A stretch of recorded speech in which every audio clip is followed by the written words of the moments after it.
আবেগ প্রবণ হেন না, আপনাদের আবেগ একটু থামেন। আপনাদের আবেগ যে বরাবরই আমাদের কি পরিমাণ ক্ষতি ডেকে এনেছে আমি আপনি সবাই দেখেছি। যে কোনো কাজে একবারে আবেগকে ঝাঁপিয়ে পড়লে হবে না। একটা ইনফরমেশন দিই, শোনেন। সোর্সটা হচ্ছে যে একটা স্বেচ্ছাসেবী গ্রুপ থেকে আর কি মেসেজটা পেলাম যে ঢাকার থেকে একটা ভাই কিছু তার ক্লোজ ভাই ব্রাদারদের নিয়ে ফেনীর উদ্দেশ্যে গেছিল। তো তাদের গাড়ি মাঝ রাস্তায় আটকে যায়, তারা গাড়ি নিয়ে যেতে পারেনি। তো সেখান থেকে কে বা কারা স্থানীয় পরিচয় দিয়ে তাদেরকে বলেছে যে এখানে কিছু মানুষ আটকে আছে, আপনারা আসেন। তারপর তাদেরকে ডেকে নিয়ে গিয়ে ছুরি, চাকু, কাশি এগুলো দেখিয়ে আনুমানিক 64,000 টাকা মতো, মোবাইল ফোন এগুলো তাদের থেকে ছিনতাই করে নেওয়া হয়েছে। তো আবেগে উত্তেজিত হয়ে কেউ একা একা বা বিচ্ছিন্নভাবে এইভাবে ছুটাছুটি করবেন না।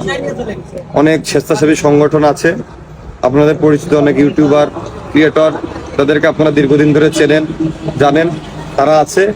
কারো না কারোর সাথে যোগাযোগ করে কাঁধে কাঁধ মিলিয়ে একসাথে কাজ করেন, ইনশাল্লাহ সবার ভালো হবে। আবেগপ্রবণ হয়ে শুধুমাত্র স্যাড ভিডিও শেয়ার করে ইমোশনাল ব্যাকগ্রাউন্ড মিউজিক লাগালে কোনো উপকারে আসবে না। আশা করি বুঝতে পেরেছেন। ধন্যবাদ। সাবধানে থাকবেন সবাই।